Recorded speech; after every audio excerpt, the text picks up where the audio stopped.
se llama una de las etiologías, la estenosis mitral causada por la fiebre reumática. Entonces ahora vayan viendo la importancia del tratamiento del paciente, o sea, de los niños que tienen faringoamigdalitis, otitis o amígdala por estreptococo, lo que les va a condicionar si tratan mal.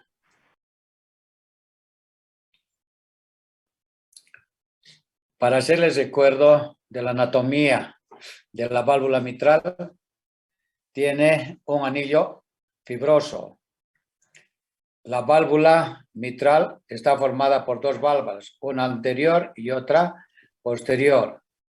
Además, está formada por cuerdas tendinosas, estas que ven, cuerdas tendinosas, y los músculos papilares, dos músculos papilares, anterior y posterior. Cuando hablemos de insuficiencia mitral, una de las etiologías de insuficiencia aguda es la ruptura de los músculos papilares, o cuando se hable de endocarditis, que va a afectar la valva, se lo come todas las cuerdas tendinosas y va a condicionar insuficiencia mitral aguda, para que tengan idea y puedan recordar ustedes la anatomía de la válvula mitral. ¿Cuál es el orificio normal? El orificio de la válvula mitral va de 4 a 6 centímetros cuadrados. ¿Cómo definen estenosis mitral?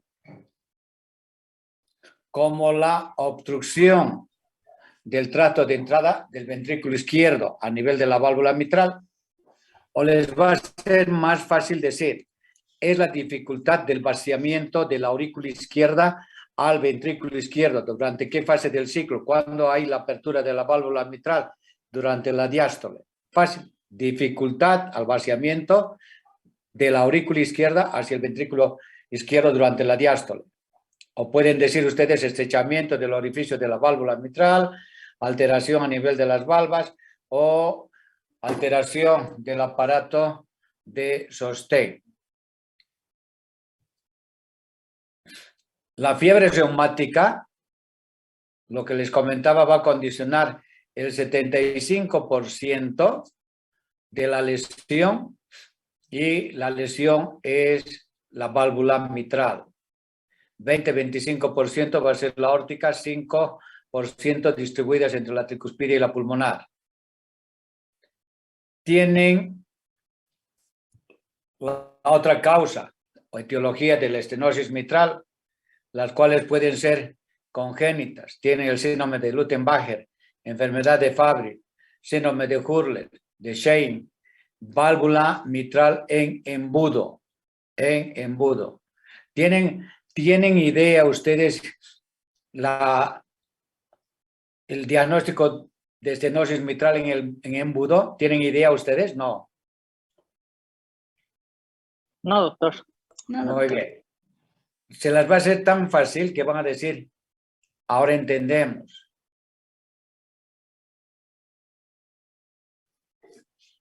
Acá están viendo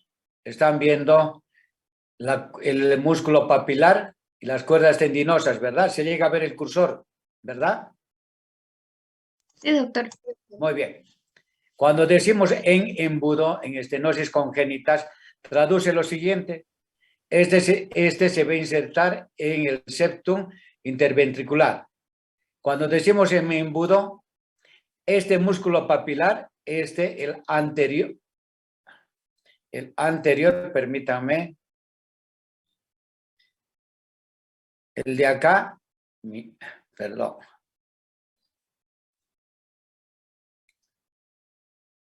Este músculo se va a insertar en la pared libre y va a condicionar un embudo.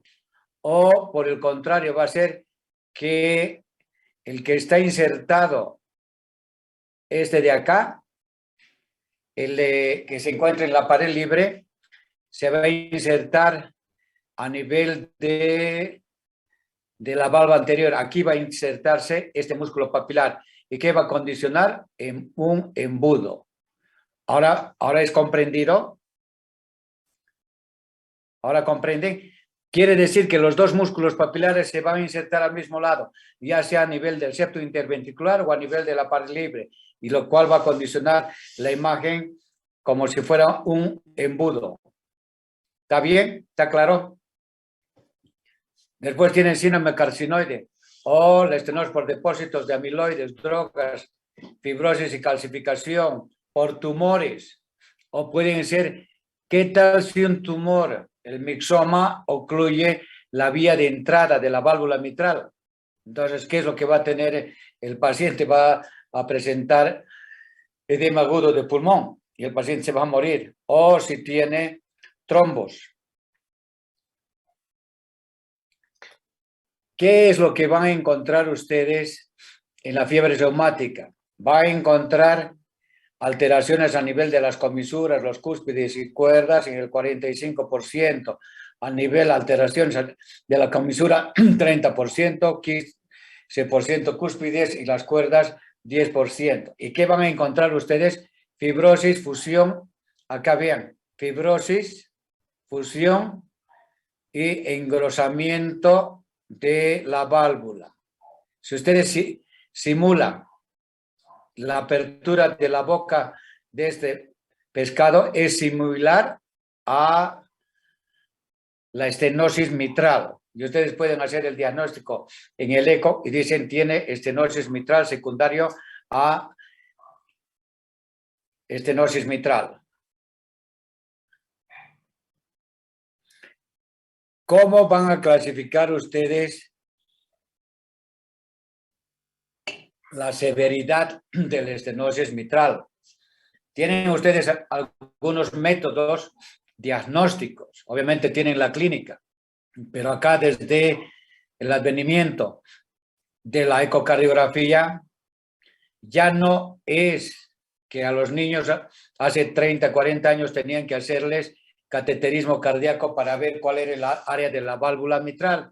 Ya desde la aparición de la ultrasonografía, de la ecocardiografía Doppler a color, vean cómo pueden ustedes hacer el diagnóstico y la severidad de la estenosis. Ustedes van a considerar a través de ecocardiografía estenosis leve cuando el área de la válvula va de 1.5 a 2 centímetros cuadrados. Moderada va a ser de 1 a 1.5 centímetros cuadrados. Y la severa va a ser cuando sea menor a 1 centímetro cuadrado. Entonces tienen ustedes que van disminuyendo 5 milímetros, 0.5 centímetros, ¿ya? Entonces tienen leve, moderada y severa. ¿Cuándo va a ser quirúrgico? Obviamente, cuando el área valvular va a ser menos de 1 centímetro cuadrado.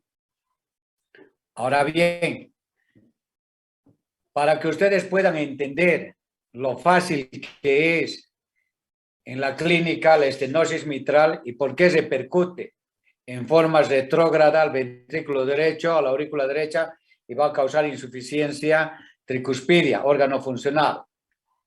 ¿Qué va a pasar cuando hay estenosis de la válvula mitral? Va a condicionar un aumento de gradiente aurículo-ventricular. Al haber un aumento del gradiente, ¿qué va a condicionar a nivel de la aurícula izquierda? Va a condicionar aumento de la presión. Al condicionar aumento de la presión de la aurícula izquierda, ¿qué va a condicionar? Se va a dilatar la aurícula izquierda.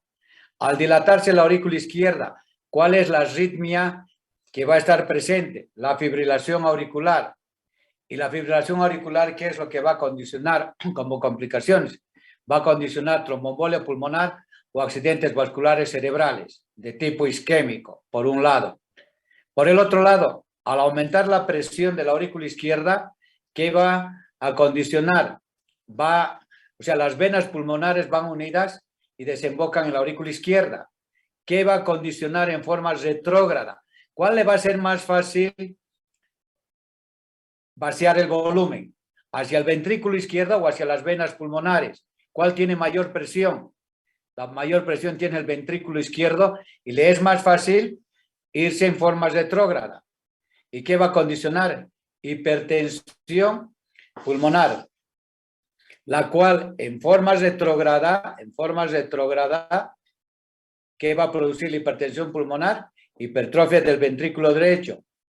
¿Qué va a condicionar la hipertrofia del ventrículo derecho?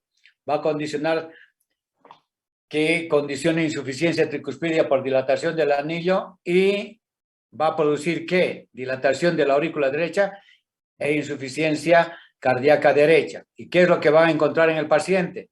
Ingurgitación yugular, hepatomegalia y edema en miembros inferiores, por un lado. Por otro lado, ¿qué va a conllevar la hipertensión pulmonar?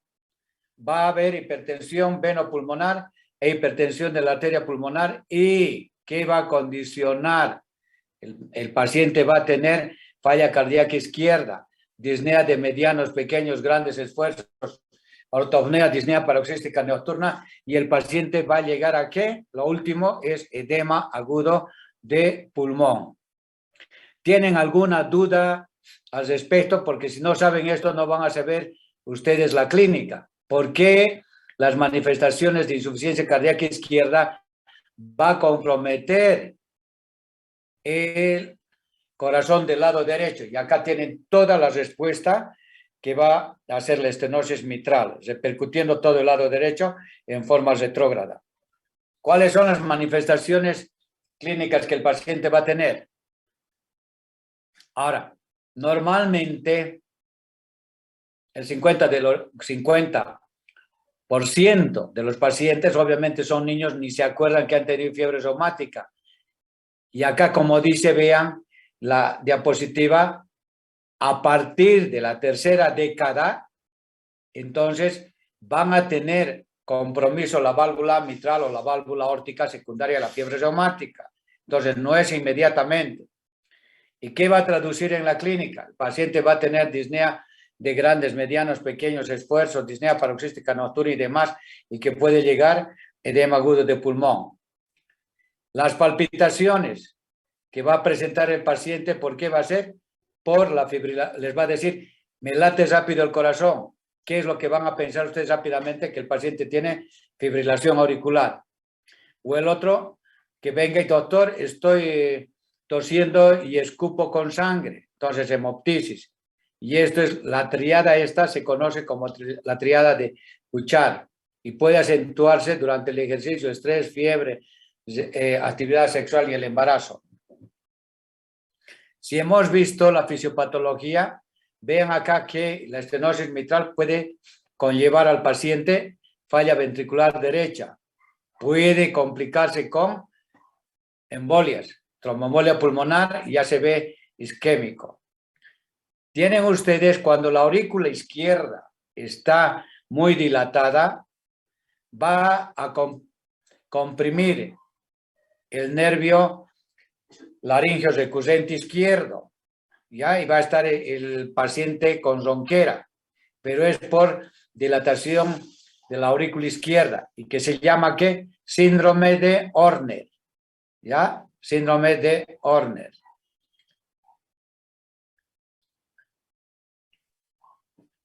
En el examen físico ustedes pueden hacer el diagnóstico viendo la fase del paciente, la fase de Corvisart.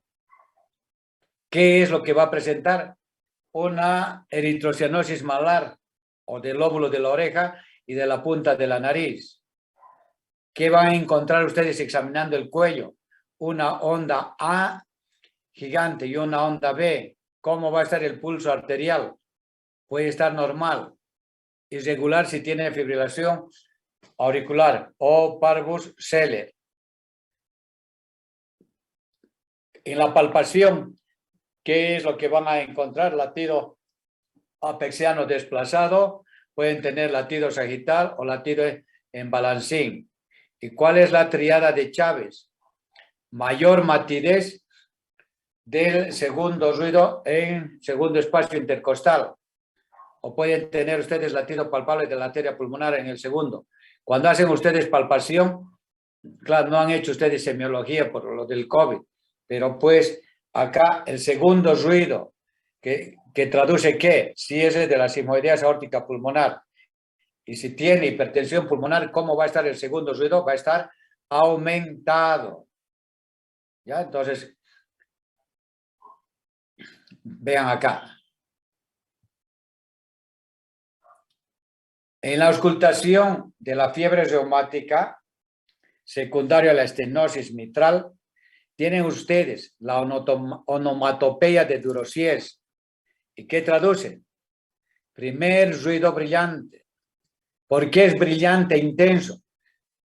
Como saben, el primer ruido que es cierre de las válvulas atrioventriculares. Entonces, de ahí que si está estenosada la válvula mitral, entonces el primer ruido va a ser fuerte, brillante. 2, va a tener chasquido de apertura. 3, lo que llaman ustedes acá retumbo diastólico, es lo que ustedes normalmente dijeran soplo diastólico. Y por último tienen reforzamiento presistólico. Ahora bien, si el paciente tiene hipertensión de la arteria pulmonar, el segundo ruido va a estar aumentado, secundario a la hipertensión de la arteria pulmonar. Y acá vean la gráfica. Primer ruido brillante, segundo ruido, chasquido de apertura, soplo diastólico y reforzamiento presistólico. Vean aquí en el examen físico, ¿qué es lo que va a encontrar a nivel del foco mitral? Soplo, va a encontrar en el foco mitral soplo diastólico. Y el de acá, como compromiso, en forma retrógrada y que tenga hipertensión pulmonar, hipertrofia del ventrículo derecho, dilatación de la aurícula derecha, entonces van a tener ustedes soplo de insuficiencia tricuspidia, que va a ser ¿qué? Soplo holosistólico. Tienen el soplo de Graham-Still. ¿Alguno de los asistentes quiere comentar qué es el soplo de Graham-Still y por qué se debe?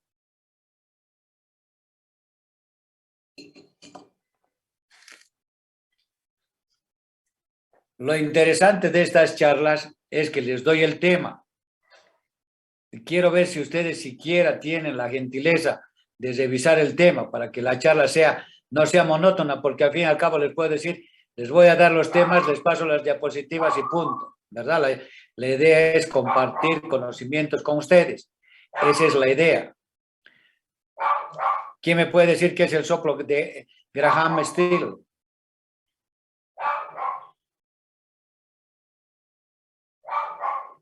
Doctor, ¿sería un soplo de alta frecuencia? ¿Soplo qué? ¿Sistólico o diastólico? Protodiastólico. ¿De qué? ¿De quién? Del ¿Tienes área 4 pulmonar. válvulas? En área pulmonar, doctor. ¿Por qué se debe esto? ¿Está haciendo bien? Perfecto. Por insuficiencia de la válvula pulmonar. Ya, entonces, el soplo de Graham-Still, por eso les digo, todo va correlacionado. Si estamos diciendo que el paciente va a tener hipertensión pulmonar, ¿verdad? La hipertensión pulmonar, ¿qué va a condicionar? Dilatación del anillo de la válvula pulmonar y ¿qué va a conllevar? A una insuficiencia pulmonar secundaria a la hipertensión de la arteria pulmonar. Obviamente, esto no lo vas a encontrar en el paciente que no tiene hipertensión de la arteria pulmonar. ¿Está claro? Y tienen por último latido apical prominente con desplazamiento, que se los voy a explicar. El latido paraesternal cuando en el examen físico es para ver si tiene hipertrofia del ventrículo derecho. ¿Qué estudios le van a pedir ustedes al paciente? Una radiografía de tórax. ¿Y qué es lo que van a encontrar? ¿Cuáles son los componentes de la silueta cardíaca izquierda? Tienen el botón aórtico, botón pulmonar y tienen acá la orejuela de la aurícula izquierda y tienen acá el ventrículo. O sea, tienen, que no es muy notorio, acá la orejuela de la aurícula izquierda. Entonces tienen 4 arcos, aórtica, pulmonar, orejuela de la aurícula izquierda y el ventrículo izquierdo. Y acá por el otro lado de la silueta cardíaca derecha, el borde derecho está compuesto por la aurícula derecha, desembocadura de la vena cava superior y acá tienen desembocadura de la vena cava inferior. Si están mirando la radiografía, ahora entiendan bien cómo el paciente con estenosis mitral hace falla cardíaca derecha. ¿Por qué? Vean acá. Si está la vena cava inferior y tiene insuficiencia, ¿sobre qué órgano va a afectar? Sobre el hígado. ¿Y qué va a condicionar el hígado? Congestión hepática, distensión de la cápsula de Gleason, y la cual va a ser dolorosa la percusión. Y por otro lado, ¿qué vena desemboca aquí? La vena cava superior. De ahí que ustedes van a tener que ingurgitación yugular y hepatomegalia. Y el de acá, dependiendo, van a tener datos de hipertensión de la arteria pulmonar, o si sobrecargan de volumen al paciente, ¿qué van a condicionarles? Van a condicionarles ¿qué? Edema agudo de pulmón. ¿Qué les va a traer el electrocardiograma? Vean acá, la onda, ya han llevado el electrocardiograma, vean que la onda va a ser la P mitral, en derivación de 2 de 3 y ABF. Y acá vean, en B1 la R chiquita y una, o sea, la P positiva es pequeñita y la P negativa es más amplia, lo que traduce que tiene crecimiento de la aurícula izquierda, por un lado. 2, vean acá, esto está más bonito. Vean acá en B1, la parte de la onda P es más negativa que la parte positiva. Y esto les traduce a ustedes crecimiento de la aurícula izquierda. ¿Ya? Y acá tienen la onda P acuminadas.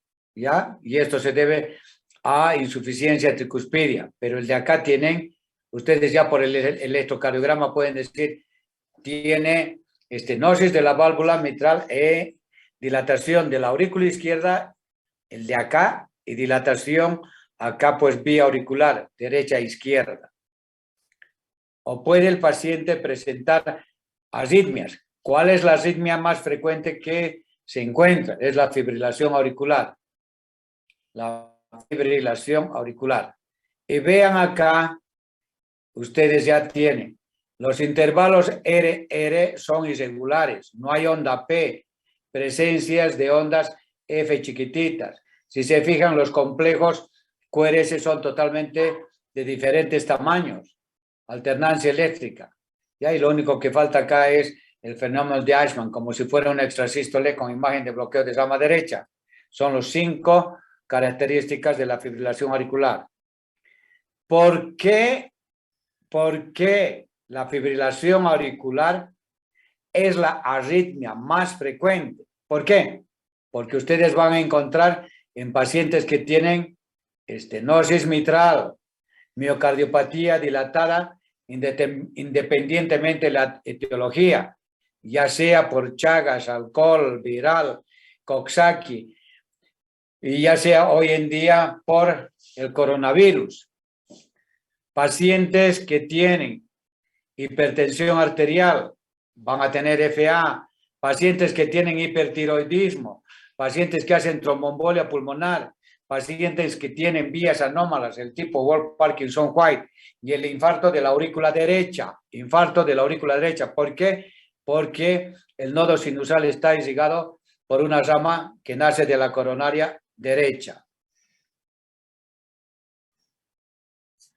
¿Qué encuentran ustedes? Vean acá tan bonitas las imágenes realizadas por ECO. ¿Qué van a encontrar acá? Miren, todo engrosado, calcificado, y este es el área de la válvula mitral. Y vean acá tan bonito, vean acá, esta es la válvula anterior de la mitral, está engrosada, calcificada y con fibrosis. Vean la dilatación izquierda.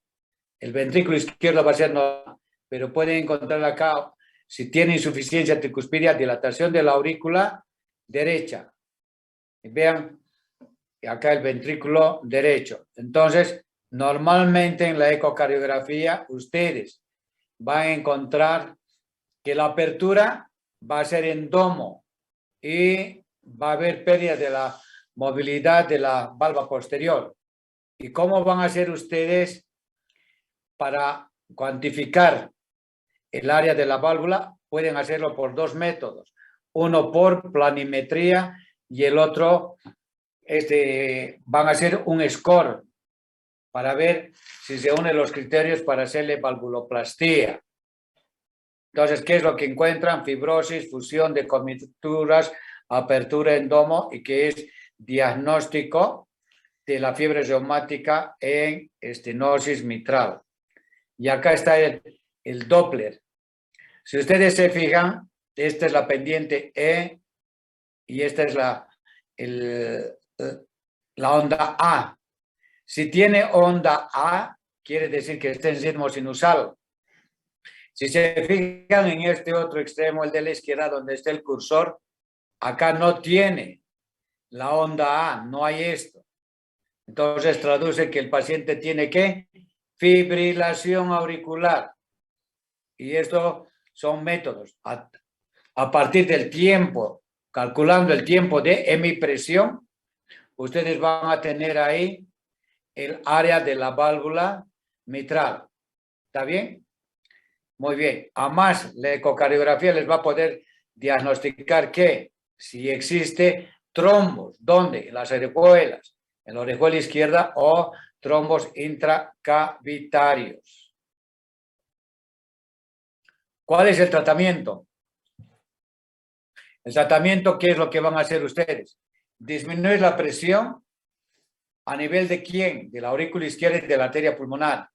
¿Y qué medicamentos ustedes van a poder administrarles? 1, diuréticos y vasodilatadores. Si el paciente tiene fibrilación auricular, hay de ustedes que no anticoagulen al paciente que tiene estenosis mitral con fibrilación auricular. Va a ser negligencia suya, porque el paciente, como están viendo, son pacientes jóvenes. Si no lo anticoagulan, ¿cuál es la complicación que va a tener? La de formar trombos en las orejuelas y estas, por ende, pueden condicionar accidente vascular cerebral. El trombo cuando migra se llama émbolo, por eso llaman tromboembolia pulmonar o tromboembolia cerebral. La migración del trombo ya se llama émbolo. ¿Qué es lo que van a hacer ustedes como médicos clínicos? Entonces, ¿qué medicamentos les van a dar? El paciente que tiene estenosis mitral, el mejor medicamento van a ser los beta bloqueantes. Uno, disminuye la frecuencia cardíaca y favorece para un mejor llenado ventricular. Como tiene estrechez de la válvula mitral, la dificultad que tiene de vaciar el volumen de la aurícula izquierda al ventrículo izquierdo, disminuyendo la frecuencia, va a condicionar que mejore el llenado del ventrículo izquierdo. 2, pueden darles digitálicos. Digital, en el caso de pacientes que tienen fibrilación auricular, o pueden darles bloqueantes de los canales de calcio, siempre y cuando no tenga, escuchen bien, no tenga insuficiencia cardíaca izquierda, porque la propiedad de los bloqueantes de los canales de calcio es inotrópico negativo. Doctor, pero acá nos está dando un inotrópico positivo y acá nos está dando un inotrópico negativo. ¿Qué es lo que está pasando? El de acá darás cuando no tiene falla cardíaca izquierda. ¿Ya? Y por último, tienes la alternativa de darle ¿qué? Amiodarona. Si ustedes ya tienen el paciente con lesión de la válvula mitral, como estamos viendo, estenosis mitral, entonces, ¿qué es lo que tienen que hacer? ¿Se acuerdan el día de ayer cuando comentamos la prevención terciaria, verdad? En la cual ya tiene lesión la válvula, ¿qué es lo que le van a dar? Penicilina benzatínica 1.2 millones cada 21 días. Siempre tiene que tener el cuidado de ser administrado en forma intramuscular en una clínica o en el hospital para evitar de que me haga choque anafiláctico, lo que comentamos el día de ayer. Muy bien, si el paciente con el tratamiento médico no ha evolucionado muy bien, entonces tienen ustedes la alternativa de ofrecerle la alternativa quirúrgica o intervencionista. 1, pacientes con clase funcional 2 o que tengan deterioro de la clase funcional, que tengan hipertensión pulmonar o pacientes que ya han tenido accidentes vasculares cerebrales o tromboembolia pulmonar. ¿Qué es lo que van a hacer ustedes? Valvuloplastía con balón o pueden hacer comisurotomía quirúrgica abierta o cerrada, o la alternativa que hoy hacen es reemplazo valvular mitral.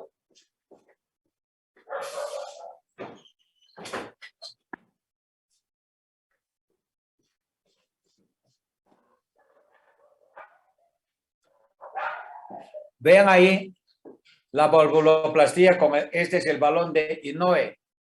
Inouye, vean, este es un solo balón. Vean cómo van a introducir a través de la vena cava inferior. Tienen acá un catéter de Rashkin que va a hacer que perfore el septum interatrial. Va a perforar y por el orificio que va a condicionar posteriormente una CIA, o sea, comunicación interatrial, es a través del cual el catéter va a ir y va a insuflarse a nivel de la válvula mitral y va a conllevar a la dilatación de la válvula y pues estarán varios años y de progresar. Posteriormente harán el reemplazo valvular con prótesis mitral o prótesis biológica. ¿Ya? Esta es la técnica de la valvuloplastía con un solo balón de Inouye, pero puede existir que la valvuloplastía la hagan con 2 balones, depende del área valvular. ¿Cuándo está contraindicada que ustedes hagan la valvuloplastía con balón? Cuando existe trombos intracavitarios, cuando existe una calcificación masiva, está contraindicada la valvuloplastía, o valvulopatías severas asociadas, que tenga estenosis aórtica o que tenga lesiones coronarias significativas, que puede condicionar deterioro. ¿Y cuál es la complicación? Lo que comentamos es una CIA residual, porque ustedes van a perforar. Cuando vean CIA ostium secundum, obviamente el orificio este es más pequeño. Es el diámetro como de 4 French, el diámetro del catéter para hacer la valvuloplastía. Antes de que existiera la valvuloplastía, lo que hacían era comisurotomía mitral y tenían 2 procedimientos, abierto y cerrado. El cerrado solamente hacía incisión a nivel de la orejuela izquierda y con el dedo llegaban a la válvula mitral y hacían la apertura del anillo, rompía la parte de calcificación y fibrosis y permitían que haya mayor área valvular. Hoy en día, después de la valvuloplastía mitral cerrada, hubo la valvuloplastía mitral abierta, que ¿qué era? Ya con circulación extracorpórea hacían la apertura y veían lo que están viendo acá, la válvula mitral.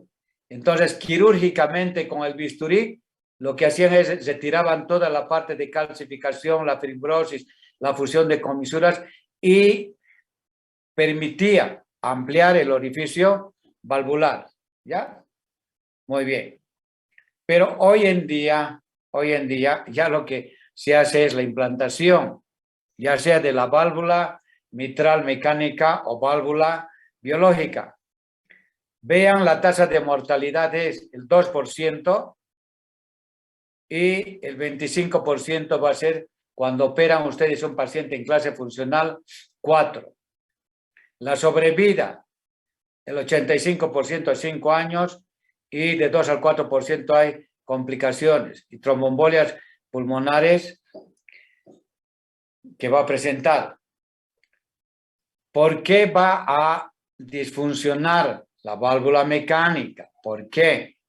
Los pacientes que son sometidos a reemplazo con valvular, con prótesis mecánica, tiene que estar de por vida, escuchen bien, de por vida, anticoagulados. ¿Y cuál es el anticoagulante que van a utilizar ustedes? Va a ser la warfarina. La pregunta para todos los que están acá en la charla, ¿por qué no se les da los nuevos anticoagulantes? Como el Rivaroxaban, el Apixaban, el Dabagitrán. ¿Por qué no le dan a estos pacientes que tienen prótesis mecánicas? ¿Quién puede responder? Doctor, Sí. ¿será que porque son muy caros? La pregunta para ti, ¿la salud crees que tenga precio? Sin ofender a nadie. Claro que no, pero sí he dicho que es de por vida. Ahora no, pero la pregunta, ¿por qué cree? Acá no estamos valorando o cuestionando el costo, ¿verdad? En ningún momento. O sea, tu vida no vale 100 pesos, 200. Tu vida vale mucho. Entonces nosotros no cuestionamos, escuchen bien, sobre el precio. Lo que hacemos es, en lo que me respecta, dar el mejor tratamiento al paciente. Punto. Ya se charla con el paciente, claro, dependiendo de la parte económica, ¿verdad? Pero tienen ustedes alternativas hoy en día. La pregunta es, ¿por qué no les damos nosotros los nuevos anticoagulantes en pacientes que tienen prótesis mecánicas? Esa es la pregunta. ¿Quién puede responder?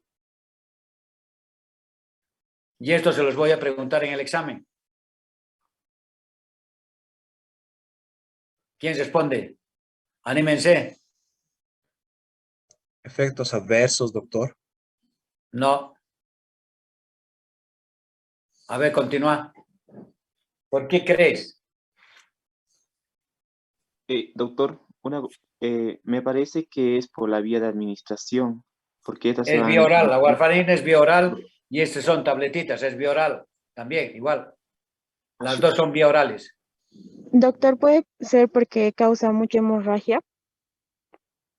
La warfarina, si no está premedicada con la... Ahorita les voy a dar el INR, ya que va a requerir. La warfarina o los nuevos anticoagulantes orales te van a producir de hemorragia. Los dos te producen.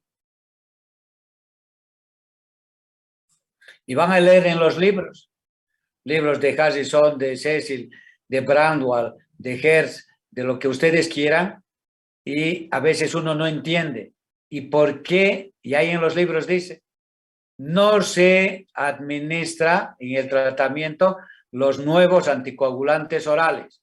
Pero ustedes están, ¿por qué? ¿Por qué? ¿Verdad? ¿No saben? ¿Alguien quiere comentar? ¿Por qué? Porque no sé, la warfarina sí, en cambio los nuevos anticoagulantes creo que no. ¿Que no qué?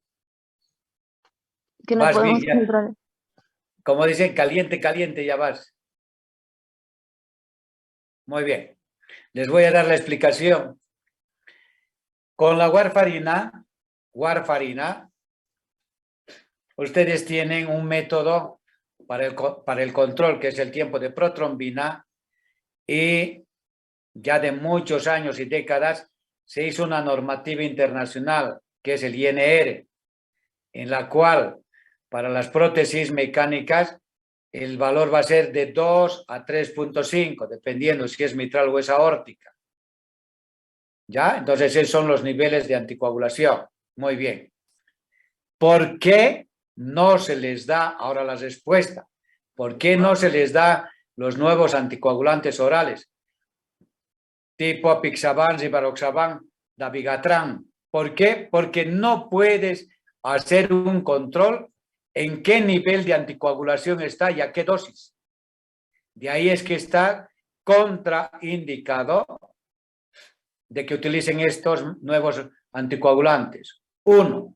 Y 2, de que no tienes antídoto para los nuevos anticoagulantes. Su vida media es como 3 días. ¿verdad? Entonces, si el paciente que tenga cualquier prótesis y de emergencia tenga que ser sometido a cirugía y está tratado con warfarina, ¿cuál es su antídoto? ¿Quién responde? Vitamina K, doctor. La vitamina K va a actuar a las 8 horas y el paciente se quiere a las 2 horas entrar a cirugía. Va bien, pero no es la alternativa. ¿Qué otro medicamento? Concentrado de plaqueta. No tiene disfunción de plaquetas, no tiene trastorno, no tiene trombocitopenia. No le das plaquetas.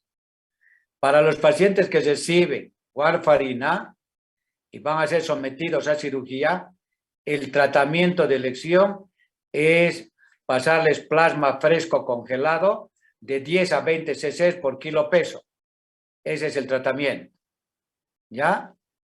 En cambio, si le das los nuevos anticoagulantes, ya saben, primero que no tienes el valor con el que está anticoagulado. O sea, olvídense, no hay para las prótesis los nuevos anticoagulantes.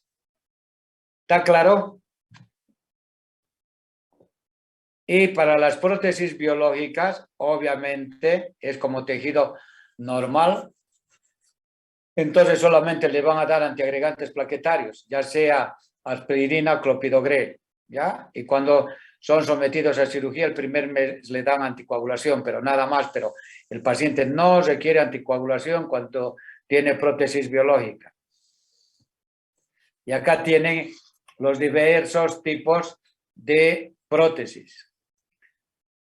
Esta, la de acá, son una de las primeras prótesis. Estas son prótesis, como ven ustedes, de bola. Estas son las de Star Edwards, que estas las han debido colocar pues el año 60. Y después vean la progresión de la tecnología. Estos son ya de disco, de bajo perfil y de alto perfil. Vean acá, con las diversas marcas, ¿no? Bjork, Medtronic y demás. Y vean acá las prótesis biológicas, y las de acá abajo son las prótesis mecánicas, para que tengan idea. ¿Tienen alguna pregunta hasta ahí, jóvenes?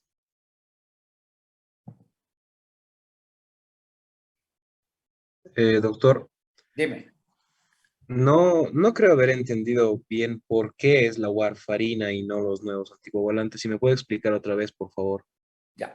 La warfarina, para el control de su tiempo de protrombina, o sea, normal para el paciente que tiene estenosis, o sea, que tiene prótesis mitral, va a ser 2.5 a 3 su INR.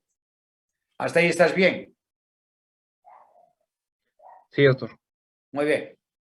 Si le das tú apixaban o le vas a dar civaroxaban, no tienes ningún método que te cuantifique cuánto está anticoagulado. ¿Por qué? La respuesta ahora bien. La vitamina K va a actuar sobre los factores 2, 7, 9 y 10, ¿verdad? 2, 7, 9 y 10. El último factor en inactivarse va a ser el factor 2 a las 64 horas. Muy bien. La acción farmacológica de los nuevos anticoagulantes va a ser a nivel del factor 10 activado. O sea, el mecanismo de acción, la farmacocinesia es totalmente diferente. De ahí que no puedes tú cuantificar qué INR tiene, porque actúa de diferente forma el mecanismo de la anticoagulación. Ahora, ¿entiendes? ¿Está más claro o no? Sí, doctor, muchas gracias. Ya, entonces, los nuevos es a nivel del factor 10 activado. En cambio, el otro va a actuar a nivel del factor 2, 7, 9 y 10. ¿Ya? Por eso esperas, cuando vas a anticoagular al paciente, como 3 días, en la cual le vas a dar heparina sódica o enoxaparina e iniciar la warfarina. Y al tercer día se va a inactivar el factor 2 y es cuando vas a hacer el control de PT-INR. Una vez de que superpongas los dos valores, entonces continúas con la warfarina y discontinúas con la heparina, ya sea de bajo peso molecular o la heparina sódica. ¿Hasta ahí está bien? ¿Entendido o no? Sí, doctor, gracias. ¿Alguna pregunta, jóvenes? Porque voy a entrar ahora en insuficiencia mitral. Esto es fascinante también. Muy bien, si no tienen preguntas, continuamos. ¿Qué entienden por insuficiencia mitral? Ahora esto es más bonito. Vean acá la gráfica. ¿Qué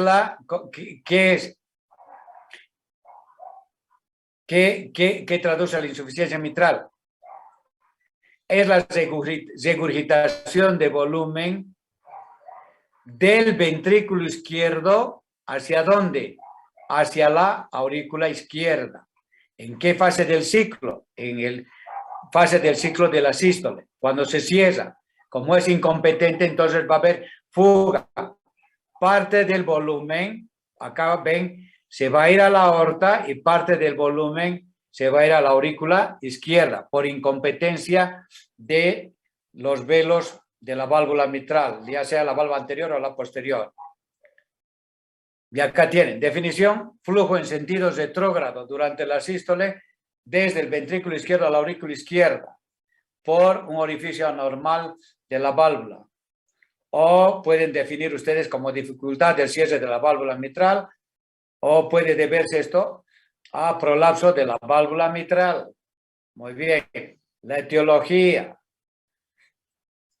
va a ser según el tipo de disfunción y el tipo de duración. Vean acá la disfunción, la movilidad normal y el vaciamiento del ventrículo izquierdo hacia la aurícula izquierda durante la sístole. Vean la dilatación que va a condicionar, o sea, alteración de la vista auricular, las lesiones y la etiología. Ya esto ya lo van a ver ustedes.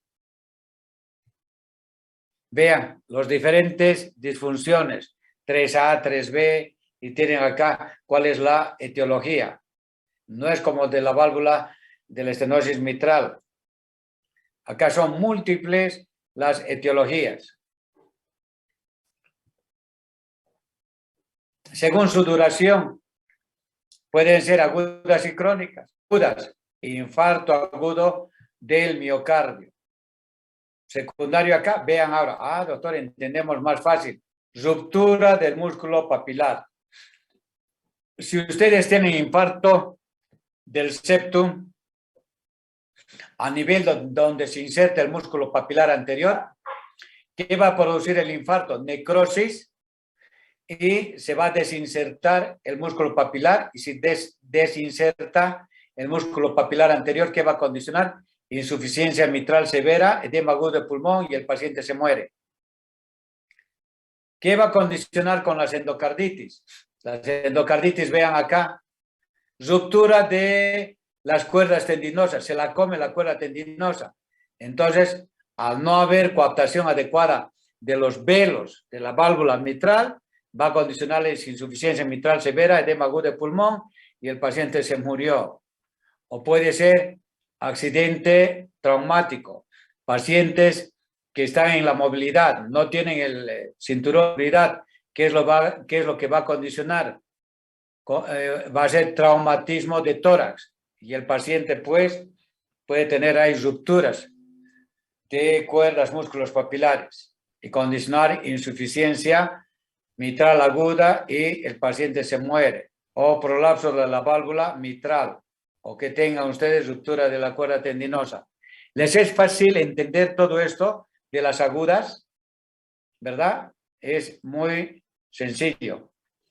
Ahora, ¿cuáles son las insuficiencias mitrales crónicas?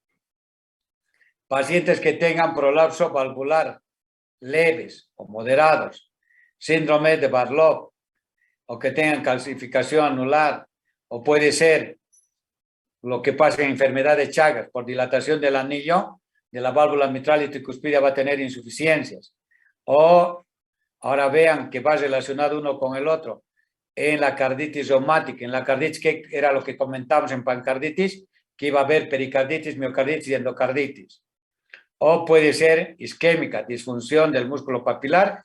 Esto isquémica traduce infarto a nivel de región anteroseptal, o sea, en el tabique, donde se inserta el músculo papilar.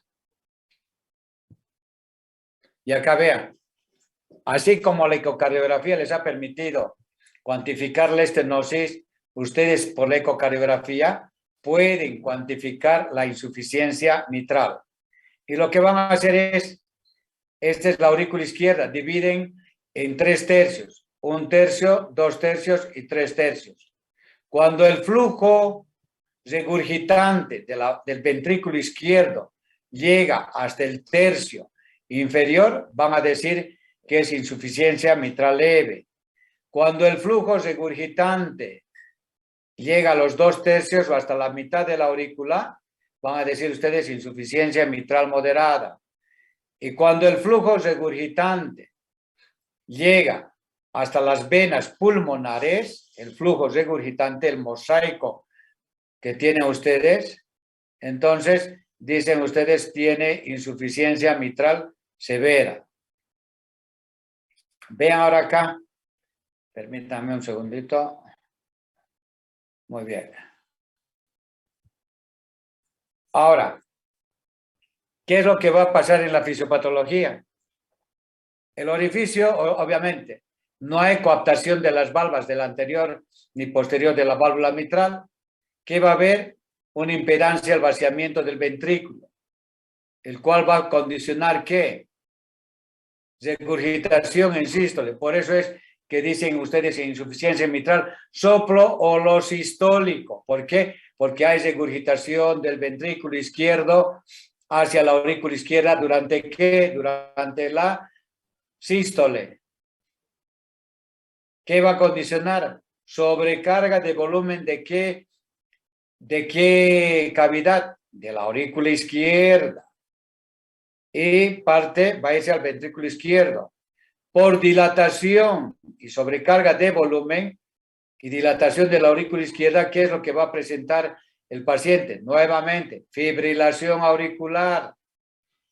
Pacientes que tienen insuficiencia mitral severa, la dilatación de la aurícula va a ser grande. Normalmente el diámetro de la aurícula va a ser 4 centímetros. Entonces el de acá va a tener 5 o 6 y pues va a condicionar que el paciente tenga fibrilación auricular.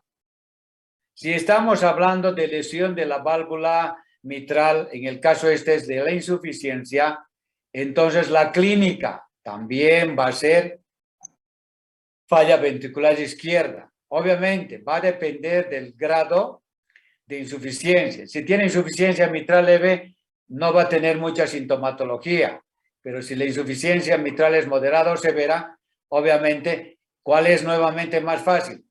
El volumen regurgitante, irse al ventrículo durante la diástole o irse más a las venas pulmonares. ¿Cuál tiene mayor presión? ¿El ventrículo izquierdo o las venas pulmonares? Me van a decir que tiene menor presión las venas pulmonares. Entonces, para el flujo que tiene, entonces es más fácil irse en forma retrógrada y condicionar falla ventricular izquierda como la estenosis mitral. Entonces van a tener disnea de los diferentes tipos, grandes, medianos, pequeños, de reposo, disnea paroxística nocturna y lo que hemos comentado, si la insuficiencia mitral es aguda va a tener ¿qué? Edema agudo de pulmón. En casos de ¿qué? Ruptura de músculo papilar, cuerdas tendinosas. Y por último, tienen ustedes edema agudo de pulmón y el paciente se les muere si no tratan quirúrgicamente. Vean acá, la imagen esta que llama en mariposa, por ruptura del músculo papilar, que ha presentado edema agudo de pulmón. Y si tienen edema agudo de pulmón, a los que van a tener ustedes estertores húmedos. Y los finitos como velcro es de fibrosis o neumopatía intersticial. Estos son húmedos. Los otros, cuando vayan ustedes a ver neumopatías, van a ver al tomar la presión con el tensiómetro, el velcro, el sonido ese que tiene seco, es el que tiene neumopatía intersticial. En cambio, estos tienen estertores alveolares o húmedos. Y van a tener, si tiene edema de pulmón, esputo asalmonado. Y va a tener falla ventricular izquierda y el paciente que va a tener choque cardiogénico. ¿Cuáles son las manifestaciones que va a presentar? Si son crónicas, van a tener síntomas iniciales, disminución de la capacidad funcional, según los criterios de Framingham, o sea, tienen unos que va a decir en qué clase funcional está, estadio 1, 2, 3 o 4. Y si tiene, si tiene insuficiencia mitral crónica moderada, el paciente va a llegar a presentar ¿qué? Hipertensión pulmonar, y si tiene hipertensión pulmonar va a tener sintomatología de insuficiencia cardíaca derecha, y nuevamente el paciente va a tener fibrilación auricular, o sea, tanto en estenosis mitral como en insuficiencia mitral, el paciente puede tener fibrilación auricular por dilatación de las aurículas. Tienen acá el síndrome de Barlow. Y el paciente, ¿qué es lo que les va a presentar o por qué va a acudir a ustedes a la consulta? ¿Por qué? Va a acudir, doctor, tengo palpitaciones, doctor, tengo dolor en el pecho por parestesias, va a tener que síncopes o presíncopes, disneas, la personalidad va a ser lábil, el paciente va a entrar en pánico, va a tener plegamiento de las manos, presión arterial baja, va a tener prolapsos palpables, síndromes de preexcitación, perfil angulado del rayos X sinopresiado. El tratamiento que le van a dar va a ser el propanolol. En el examen físico, ¿qué va a encontrar? Miren qué bonito. Ingurgitación yugular. Está casi hasta el borde inferior del maxilar inferior. Vean acá, ingurgitación yugular. Ahora vean acá, la palpación. El impulso va a ser hiperdinámico. Van a tener choque sistólico. ¿Quién me puede decir con la palpación está lo que les comentaba? ¿Qué está determinando acá en la palpación? ¿Qué está queriendo diagnosticar el doctor? Dígame, ¿qué es lo que está investigando? ¿Qué está palpando? ¿Qué quiere saber? Si es que hay una hipertensión pulmonar, es la maniobra de Dressler. Ya, uno vas a sentir, ¿no ves? O sea, el segundo ruido en la palpación y el otro vas a palpar el latido paraesternal. Vas a tener golpeteo en la palma de tu mano y vas a traducir, cuando vean, mañana vamos a hacer práctica con los de mi grupo para que ustedes puedan decir por qué palpa a nivel del tórax mesocardio, palpa. Entonces me va a decir, doctor, lo que estoy investigando es si hay crecimiento del ventrículo izquierdo y golpetea en cada sístole, golpetea. Y otro, en el caso de hipertensión de la arteria pulmonar. ¿Ya? Entonces van a ver el de acá, en la insuficiencia y en la estenosis mitral. Y en la auscultación, ¿qué van a encontrar ustedes? Soplo holosistólico durante toda la sístole. Las sístoles se dividen proto, meso y tele. Y si compromete todo, es soplo holosistólico. ¿Cómo pueden hacer el diagnóstico diferencial de insuficiencia mitral y tricuspidia? Ustedes, bien, o sea, ¿dónde van a auscultar el soplo? El foco mitral. El foco mitral está en el quinto espacio intercostal, línea media clavicular, debajo del pezón. Entonces van a auscultar ahí el soplo holosistólico. Pero ¿qué tal si tiene soplo de insuficiencia tricuspidia, que es más severa que la mitral? Entonces ustedes tienen una maniobra para hacer el diagnóstico de insuficiencia mitral o insuficiencia tricuspidia. Si tiene insuficiencia mitral, entonces ustedes van a colocar decúbito lateral izquierdo, y el soplo se va a irradiar hacia la axila y lo van a conseguir a través de la maniobra de Pachón, la de Pachón. Entonces, el soplo, como está próximo a la caja torácica, entonces el soplo se va a intensificar y se va a irradiar hacia la axila. Muy bien. ¿Qué van a encontrar? ¿Qué pueden encontrar? Desdoblamiento permanente del segundo ruido. Pueden tener el tercer ruido, ¿Qué traduce el tercer ruido? Ya hemos visto ayer. ¿Qué traduce? Llenado ventricular rápido. ¿Y ahí qué es? ¿Normal o patológico? Normal en pacientes que tienen menos de 25 años. y No, patológico. pero a ver, jóvenes, entiendan, ¿qué estamos viendo? ¿Qué están viendo? ¿Qué clase? ¿Qué tema están viendo? Dios mío, señor. Insuficiencia.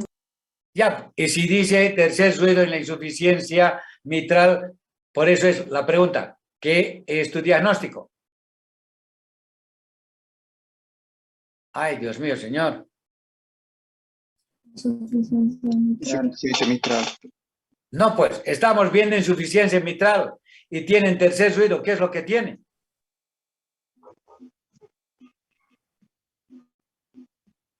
¿Llegan a entender o no? Hipertrofia ventricular. No, ay, Dios mío, ay, ¿saben qué? Me voy a suicidar, no mentira, sino ¿quién les va a dar Falla clase? cardíaca izquierda, doctor. Ya, entonces, si encuentran ustedes, estamos viendo patología de la válvula mitral, estenosis e insuficiencia. Si ustedes encuentran, hemos comentado el día de ayer, tercer ruido o cuarto ruido, que traduce signos de insuficiencia cardíaca. No me interesa si es por insuficiencia, por estenosis mitral, ¿me entienden? Lo que está haciendo el paciente, ¿qué es? Insuficiencia cardíaca. ¿Cuál es la etiología? La insuficiencia mitral. A eso quiero llegar.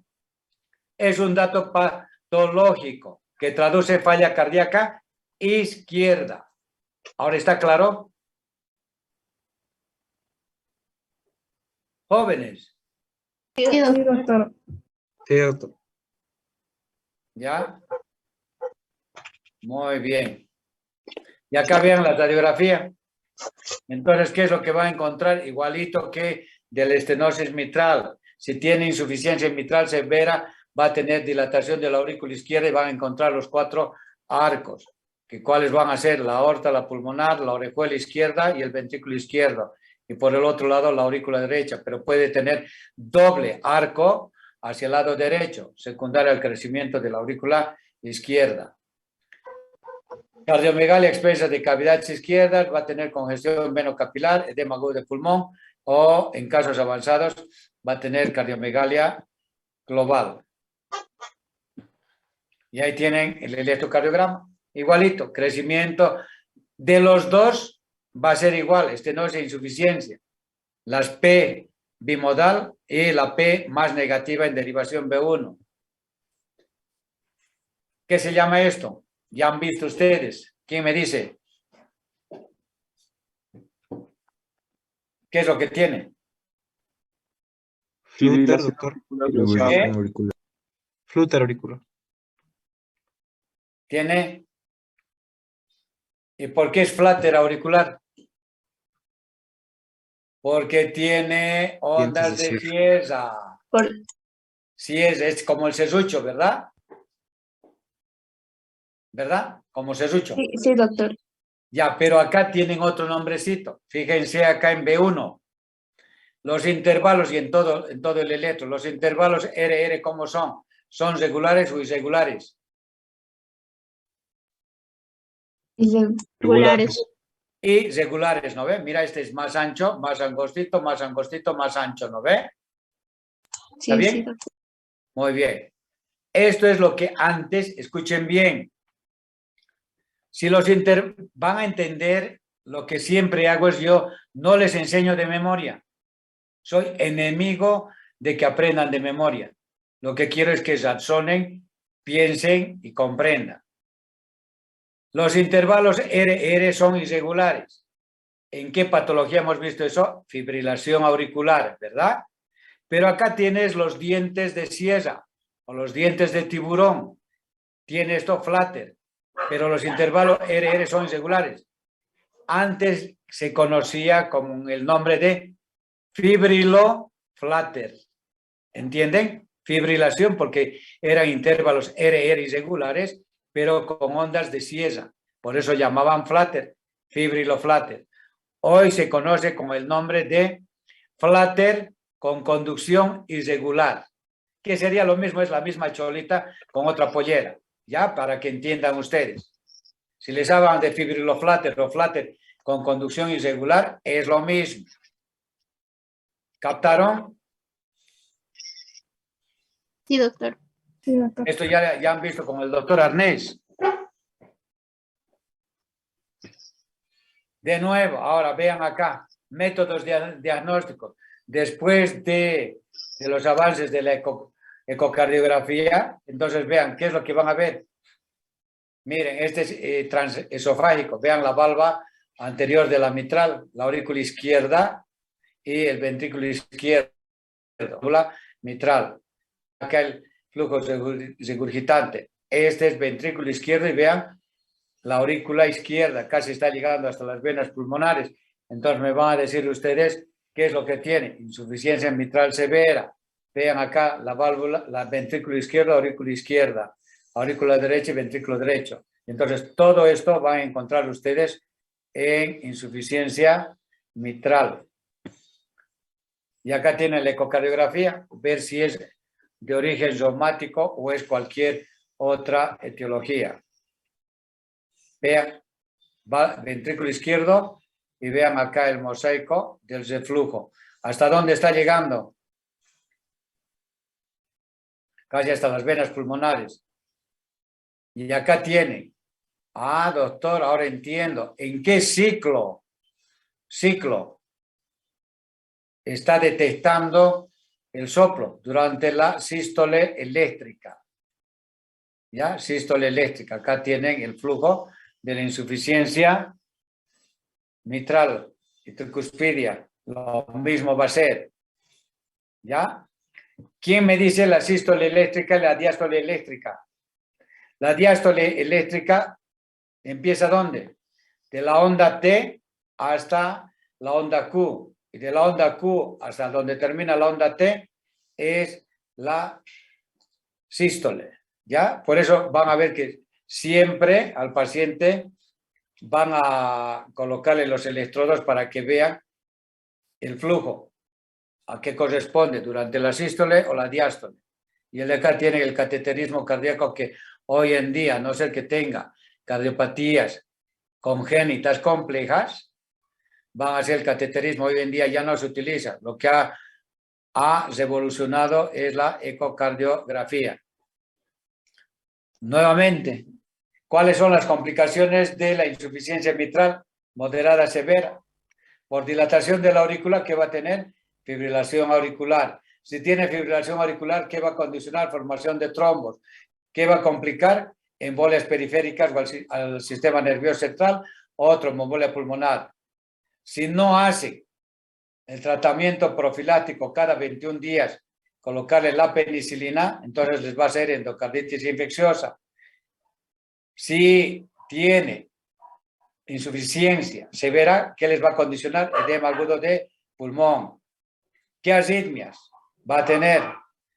Que pueden ser fibrilación auricular, flutter, o puede ser fibrilación ventricular y muerte súbita, el grado 5 de Laing, o insuficiencia cardíaca congestiva. Todas las complicaciones que va a tener el paciente, similar la insuficiencia y la estenosis. ¿Cuál es el tratamiento? Cuando son agudas, obviamente van a ser vasodilatadores y obviamente hacer cambio valvular. Si no, el paciente va a entrar en choque, edema agudo de pulmón y se murió. O van a tener que colocarle bomba de contrapulsación aórtica. Y dos, las programadas, en las cuales van a hacer ustedes la valoración si el paciente requiere prótesis biológica o prótesis mecánica. Entonces ustedes ya van a considerar el tamaño, la capacidad, el esfuerzo que hace, posibilidad de separación, si el paciente tiene fibrilación auricular, la edad y patologías concomitantes que va a estar asociada. Si es una mujer en edad reproductiva, escuchen bien, ya no es como hace 20, 30, 40 años, en las cuales les colocaban prótesis biológicas. ¿Por qué? Porque la prótesis no requiere anticoagulación. Hoy en día, y con el nuevo conquistas en relación a los anticoagulantes, por decir, vamos a suponer que a la consulta viene una señora que estaba ambulada y dice, doctor, mire, se ha retrasado, le hace la determinación pasada. Ahora, ¿qué hacemos? Está anticoagulada y pues va a presentar trastornos teratógenos. Entonces, ¿y ahora vamos a provocar el aborto? No. Lo que van a hacer es cambiar la warfarina por las heparinas de bajo peso molecular, la enoxiparina o la fraxiparina. Entonces, pueden continuar con la evolución del embarazo. Pero en cambio, hace años ustedes tenían que suspender el embarazo. Vean cómo la tecnología, la investigación ha hecho de que pues ya mujeres embarazadas ya puedan tener mayor duración en cuanto a la prótesis mecánica, suspender la anticoagulación oral y ser manejadas con heparinas de bajo peso molecular. ¿Qué es lo que van a hacer en el tratamiento? Tratamiento, obviamente todos, dieta baja en sal, reposo. Y los IECA, beta blocantes, diuréticos y nitratos. ¿Por qué para ustedes que me responden, qué les dan IECA o ARA? Los pacientes que tienen insuficiencia mitral, pulmonar, tricuspidia, aórtica. ¿Por qué? ¿Quién responde? Porque hay una precarga. ¿Una qué? Porque hay una precarga.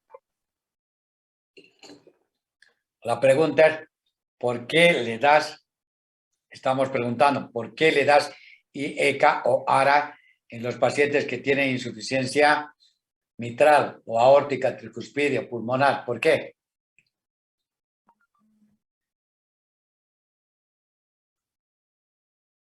En la estenosis mitral, el tratamiento es quirúrgico. No hay medicamento que dilate la válvula estenosada, ¿ya? Es quirúrgico, cuando tienen áreas menos de 1 centímetro cuadrado. En cambio acá, si tiene insuficiencia, cambia el tratamiento, como están viendo. Entonces, les estoy comentando que tienen alternativas de utilizar los IECA, ARA o diuréticos o vasodilatadores venosos. ¿Por qué? ¿Cuál es la explicación? Porque disminuye la precarga y la poscarga, doctor. Perfecto, esa es la respuesta. ¿Qué es lo que quieres? Vaciar. O sea, la poscarga es la impedancia, el vaciamiento del ventrículo izquierdo hacia la aorta, ¿verdad? Que no tenga dificultad al vaciamiento. Si tú le estás dando los IECAs, ya sea enalapril, lisinopril, fosfopril, quinapril, el que quieras, o los ARA, los sartán, valsartán y demás de los ARAs, ¿qué estás haciendo? Estás mejorando la poscarga. Al mejorar la poscarga, estás haciendo que el volumen del ventrículo izquierdo vaya directamente hacia la aorta y el regurgitante que iba a la aurícula izquierda va a disminuir y vas a mejorar. El volumen regurgitante no va a ser mayor. Vamos a suponer, les voy a dar un ejemplo. Va a vaciar 500, por decirte, 400 cc del ventrículo izquierdo a la aorta. Pero cuando no estaba tomando, de los 400, vamos a suponer que 200 cc se iban a la aurícula izquierda y los otros 200 cc en su posición se va a la aorta. En el caso de la utilización de los IECA y ARA, ¿qué estoy haciendo? Estoy produciendo vasodilatación arterial en la cual se me está vaciando sin dificultad el volumen. ¿Qué quiere decir? Que en lugar de vaciar 200, ahora me está vaciando 300 y solamente está regurgitando 100. ¿Qué quiere decir? Que no va a haber dilatación ya y mucha sintomatología de la insuficiencia mitral. ¿Llegan a entender? ¿O no? Guay, parece como hablar en chino, oye. ¿Qué están haciendo? Mejorando la poscarga. Muy bien. Por el otro lado, mejora la precarga. ¿Qué va a ser? Disminución de volumen a cavidades derechas.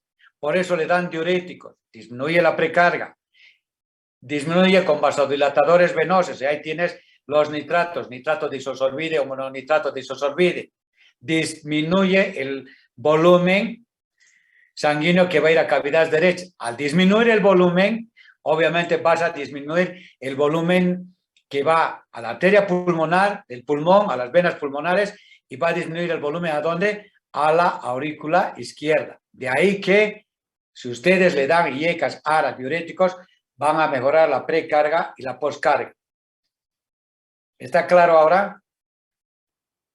Sí, doctor. ¿Por qué les dan a los pacientes que tienen cardiomiopatía dilatada con insuficiencia mitral tricuspidea? Estás disminuyendo volúmenes regurgitantes y estás facilitando el vaciamiento ya sea del ventrículo izquierdo o derecho hacia la arteria pulmonar o la arteria aorta. Y acá los intervencionistas pueden hacer plastías o la aplicación o la implantación de reemplazo valvular con prótesis mecánicas.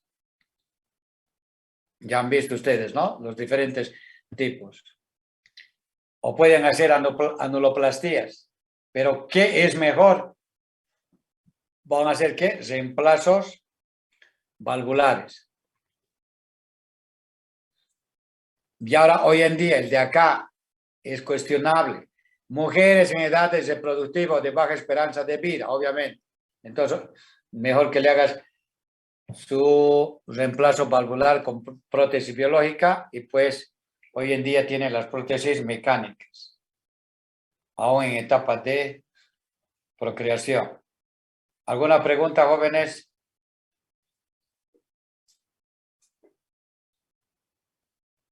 Guay, ¿han quedado hoy silenciados o se han ido? No, doctor. ¿Cuántos hay cuántos están en tu panel? Asistentes. 59. Son los mismos, ¿no? ¿Dónde está mi anfitriona, la que me está ahí? ¿O no está? La delegada de tu curso.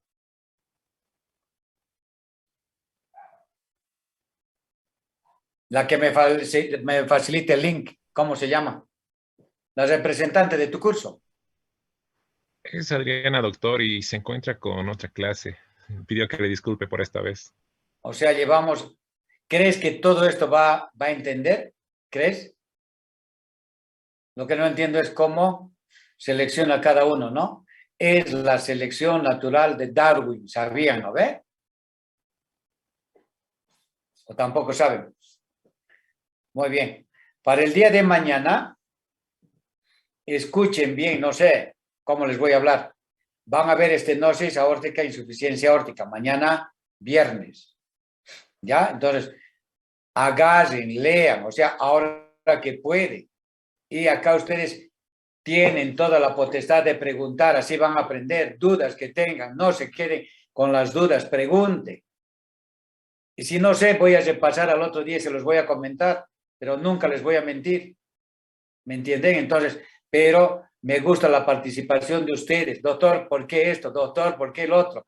Y así sus dudas van a desaparecer, porque pues en los libros dice, cuando vean anticoagulantes estos, no dar en prótesis, pero no les está explicando el por qué.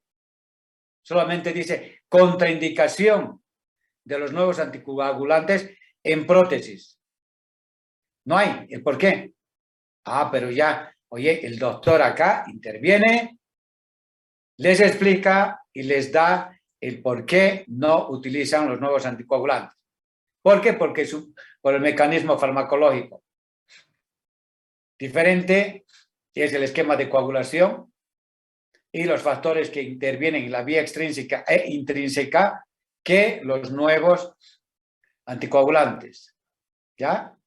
¿Alguna pregunta, jóvenes? Doctor. Dime. Buenas noches. Yo tengo una duda en sí. Sobre sobre cuál de los músculos papilares es el más afectado entre el anterior y el posterior. Esa era mi duda, doctor.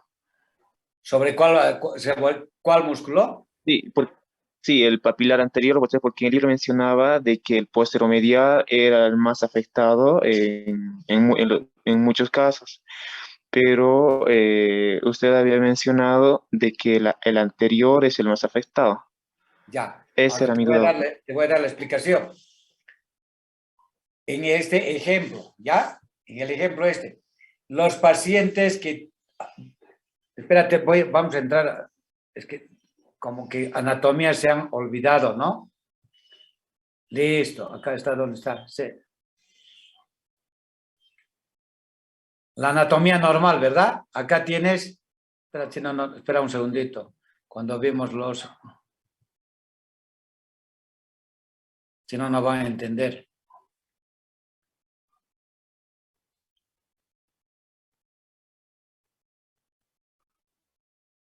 Muy bien, acá está. Es la válvula mitral. Están viendo, ¿verdad?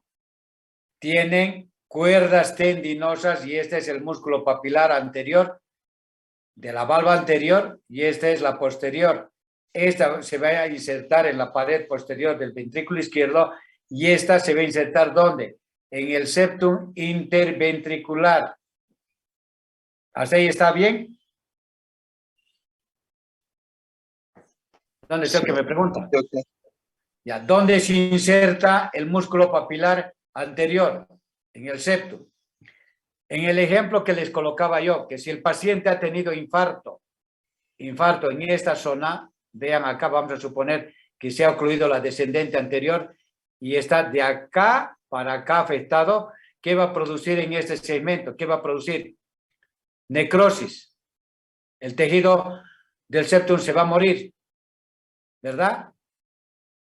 Y entonces, ¿qué es lo que va a presentar acá? Ruptura de músculo papilar, porque no va a haber quien lo sostenga. Se va a romper y ¿qué te va a condicionar? Insuficiencia mitral secundario a infarto del miocardio del septum. Y es más aún, cuando veamos complicaciones mecánicas del infarto, el de acá, esta zona que te estoy comentando que se ha necrosado, puede condicionarte, si es ruptura del septum, donde se inserte el músculo papilar, puede conllevarte a que tenga comunicación interventricular. Tienes comunicación interventricular, ruptura del músculo papilar y el paciente con infarto como complicación mecánica se va a morir por insuficiencia mitral. ¿Ya? Este es en relación a la valva anterior, músculo papilar anterior. ¿Tienes alguna pregunta? Si es por trauma, te va a condicionar ruptura del músculo papilar anterior. ¿Quieres preguntar algo? Perdón. ¿Ahora estás ya liberado de tu duda? Sí, doctor, muchas gracias. Cuando vean infarto, cuando les doy yo, les explico todo esto. Ah, ahora, doctor, entiendo complicaciones mecánicas. El corazón tiene uno que es bomba, que es la mecánica, y una parte eléctrica, ¿no ve? Y lo que estamos viendo, por eso llaman complicaciones mecánicas. ¿Ya? ¿Alguna pregunta más? Aprovechen que estoy en oferta, o sea que no tengo apuro, estoy para ustedes, para darles resolverle todas las dudas que tengan. No estoy acá que ya es las 8 de la noche, tengo que irme, no, porque sé qué es lo que han pasado en la pandemia, ya a pesar que les he dado la misma clase igual a los otros, o sea, no hay. Y de ahí que ustedes dicen, ¿por qué el doctor nos da desde las 7 hasta las 9? Oye, porque quiero enseñarles lo poco que sé, pero quiero que ustedes estén preparados porque ya les falta poco y pues casi nosotros no hemos sido formados en forma virtual. Entonces la idea es esta.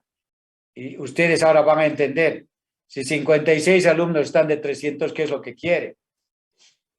Sin comentarios, ¿ya? Entonces, ¿alguna pregunta? Doctor, y una pregunta, para considerar patológico con la estenosis mitral, ¿cuánto debería de medir el orificio? ¿Patológico? Sí, doctor. Aquí estás, esto. Acá estás. Si el área es de 4 a 6, ¿verdad? Sí, doctor. Ya, ahora tienes la respuesta acá. Le ha hecho la ecocardiografía y me dice que tiene 2 centímetros cuadrados. ¿Cómo vas a clasificar? ¿Qué le vas a decir? ¿Qué tipo de estenosis tiene?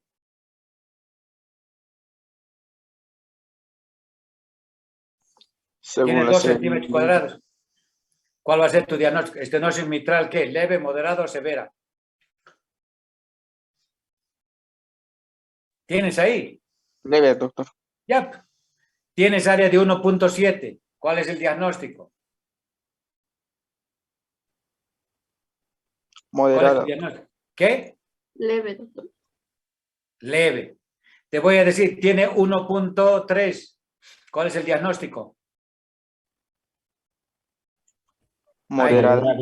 Ya, moderada. Tiene 0.8. ¿Cuál es el diagnóstico? Severa. Ya. Entonces, de acuerdo, cuando ustedes vayan a ver, digan, ¿cuál es su área valvular? El área normal es 4 a 6 y si tiene menos de 1, doctor, mi doctor Lara me enseñó que menos de 1 es severa y este paciente tiene que ser sometido a cirugía. No te importa qué, prótesis mecánica, biológica, nada, cirugía para cambio valvular. Ya hoy día no hacen, escuchen bien, no hay comissurotomías mitrales abiertas o cesadas, ¿ya? Hay todavía procedimientos que les hacen la valvuloplastía, ¿ya? Con este dispositivo de INOE. Entren y lean INOE, valvuloplastía con balón de INOE. Y van a ver qué bonito es. Y hay videos.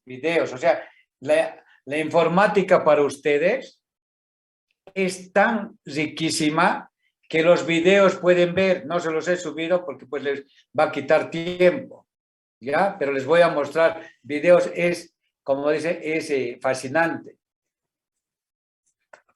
Muy bien. ¿Alguna otra pregunta?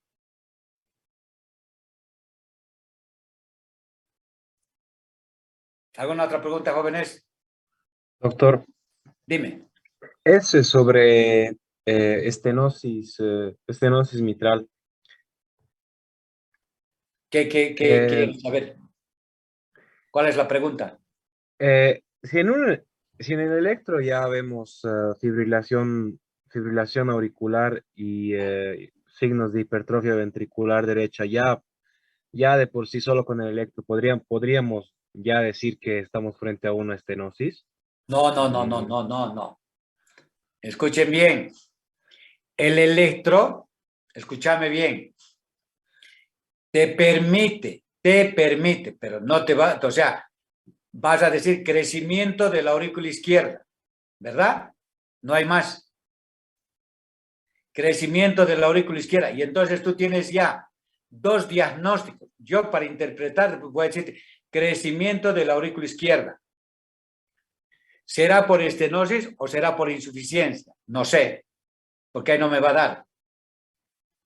2, tienes dilatación de la aurícula derecha por insuficiencia o por estenosis. No sé, lo único que en el electro te voy a decir, tiene crecimiento de la aurícula derecha. O será Epstein, no sé. ¿Me entiendes? No te voy a dar, pero yo ya estoy suponiendo qué es lo que tiene. Pero no te voy a dar el diagnóstico, es esto y esto. Ahora, por el otro lado, si ves que tiene crecimiento de ventrículo izquierdo y ves que en B5 y B6 tienes las ondas T negativas, me vas a decir hipertrofia del ventrículo izquierdo por sobrecarga de presión. Y entonces, si tienes sobrecarga de presión, me vas a decir tú 3 alternativas. ¿Tiene hipertensión arterial? ¿Tiene coartación de la aorta? ¿O tiene estenosis de la aórtica? Pero en el diagnóstico electrocardiográfico solamente te voy a valorar si tiene la hipertrofia. ¿Cuál sea la etiología? No sé. Por el otro lado, tienes tu imagen, por decirte, de bloqueo de rama derecha, ¿ya? O tienes crecimiento del ventrículo derecho. ¿Será por qué? Estenosis pulmonar, agenesia de la pulmonar, ¿qué es? No sé. ¿Me entiendes? Pero tú dices, ¿será por hipertensión pulmonar? ¿Será que haya tenido tromboembolia pulmonar y ha tenido hipertensión pulmonar? ¿Será estenosis de la arteria pulmonar? No, solamente tú dices hipertrofia del ventrículo derecho o tenga hipertensión pulmonar primaria. No damos nosotros el diagnóstico. Si tú ya ves al paciente, obviamente, si tú estás viendo al paciente, estás auscultando al paciente, tienes el electro, ya correlacionas y dices, sí, este tiene hipertrofia del ventrículo derecho por problemas de hipertensión pulmonar. Y además tiene insuficiencia tricuspidea. Tú ya haces el diagnóstico. Como decimos, escuchen bien a lo que les voy a decir, el electro, la radiografía, el eco, son métodos complementarios de diagnósticos. Lo que va a primar acá es la clínica. ¿Qué es lo que tiene el paciente? De ahí que siempre, en toda la charla que vamos a ver, siempre les pregunto signos, síntomas de falla cardíaca derecha, porque va relacionado todo esto. Y los medicamentos que hemos visto ahora, oye doctor, ahora entendemos cómo la farmacología es un instrumento tan importante para el manejo y tratamiento del paciente en cardiología. ¿Ya? La siguiente pregunta. Y se van a dormir. O diré, se van a estudiar estenosis aórtica. ¿Llegan ahí? ¿Hasta ahí llegamos? ¿Alguna pregunta más, jóvenes? ¿O ya se fueron?